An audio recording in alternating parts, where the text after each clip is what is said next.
on your long time here in Morgantown, Coach? Not really, because it's only just began. Again, every cycle is a new one. So right now we want to know, and that was probably the most important piece coming out of today. This is always the most challenging fixture of the season, in my opinion, because we know the least about us and the least about them. There's no real scout that we can have on them. We felt as though they'd improved from last year with what they'd recruited, and we were probably right. I think they'll do okay this season. So yeah, just to get over the line is ultimately the most important piece, but from a performance perspective, there's a lot of room to grow still. Can you tell us about a debut, man of the match, possibly? No, he needs to defend still. No, sorry, can't give him to him. So listen, Yutaro, we know that he has an attacking quality and an attacking threat. It's a slightly different role for him in the way that we're utilising him. And I think he still has some room to grow to have the defensive element that we need in this system, and it's so pivotal in those 10s. I mean, you saw us rotate 5 players in those positions in the first half. It's because we're asking a lot of them, and because we have the quality of depth. So if he wants to stay on the field for longer, the same goes for everyone. They've got to do it both sides, and that's the area of his game that he's aware that he needs to continue to improve as well.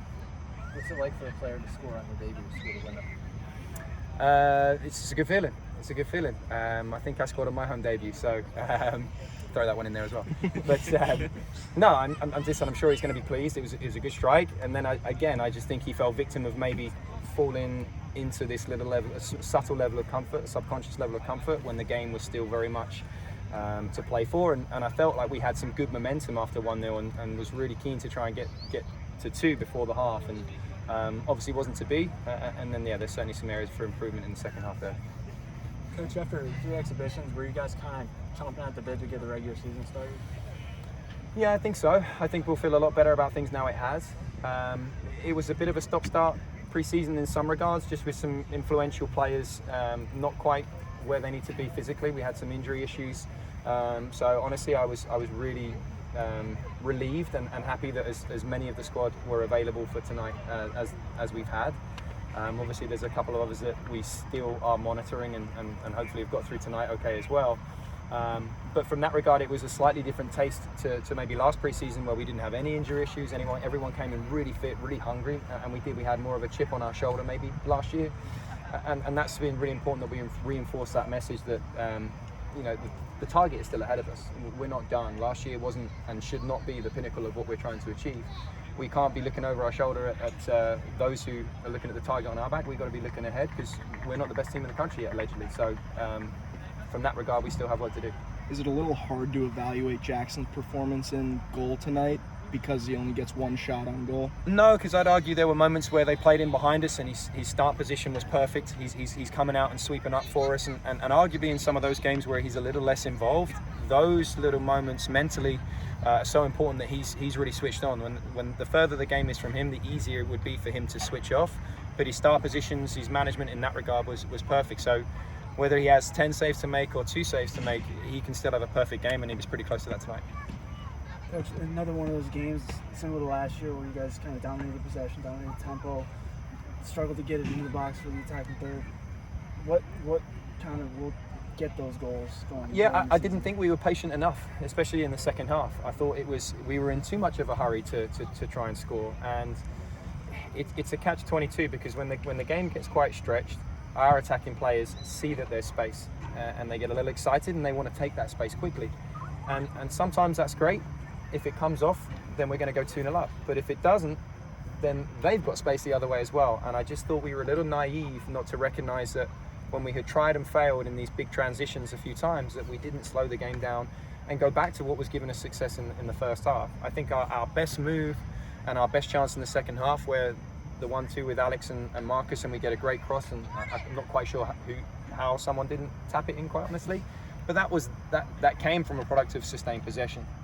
And we need to get back to that aspect of our identity, which was a huge feature last year. We had good spells this time last year against not only Robert Morris, but Pittsburgh and then Penn State, where we were really dominant in possession, and more dominant than we were tonight. It's not a lack of quality or a lack of understanding. We've just got to make that step with this group. Is it something you would expect in the first match, or is that something that'll kind of come? Yes, because everyone wants to score, right?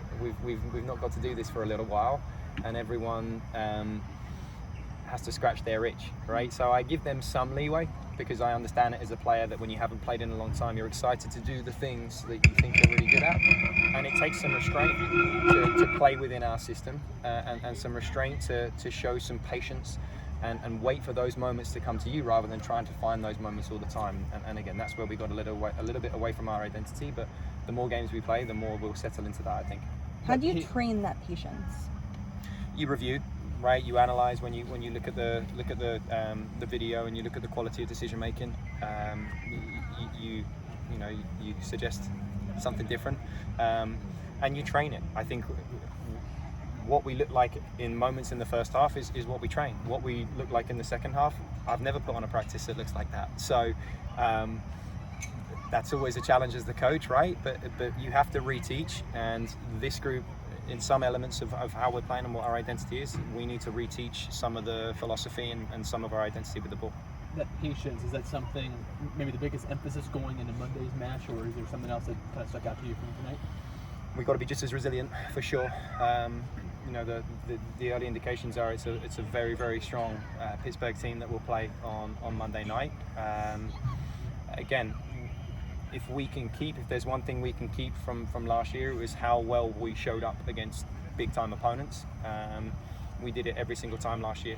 Ironically, the one thing I wanted to move on from was that we struggled against perhaps the opponents we were expected to win. No different to perhaps tonight, but as I said, with respect to Robin Morris, I think they've improved. So I hope we still have that ambition and have that capacity to kind of go toe to toe with anyone in the country, because that's certainly our intention. You had two true freshmen, Noah Gold and Marcus Calder, combined for almost 100 minutes. How impressive is it that they can contribute right off the bat? Yeah, I think for both of them, we've been really pleased. I know Marcus is the type of kid that wants to judge himself by goals, so he had a little bit of disappointment tonight that it maybe didn't quite go his way, but that's sometimes the nature of it, and he has to understand as he matures. He's still 17 years old. I think he has incredible potential with this program, and it's going to be a fantastic 4 years for him. But like any young player, they want it all right now, and it just doesn't work that way, unfortunately. So he's got to show some patience and some maturity as well, and continue to develop and improve. But we have really high hopes for him. We're going to continue to work with him, and he's going to continue to have an even bigger influence going into the season. As for Noah's been the most pleasant surprise of everyone in pre-season. We picked him up relatively late in the recruiting process, playing at the ECNL level, which is a good level, but again, notoriously speaking, a lot of coaches will tell you that the MLS Academy stuff is the best level. So he's a bit of a late bloomer perhaps, and he's just took to this like a duck to water. He seems really composed, really comfortable on the ball, and we feel really, really comfortable putting him in, again, as a young first-time freshman that's maybe doesn't have the resume that some of our internationals might when they come across, and then some of the other domestic players that we've recruited as well. I would have to, I believe Luke McCormick started close to every game last season. What went into starting Sergio Wilson Barra? Luke's been injured, and that's a big piece. So we're still working him back in, still building up his fitness. I thought he gave us the lift we needed, he's one of a few that I'm really relieved that we had him available tonight. So we've had some, like I said, some challenges with some not just big players and important players, but influential personalities, leaders within the group, a presence.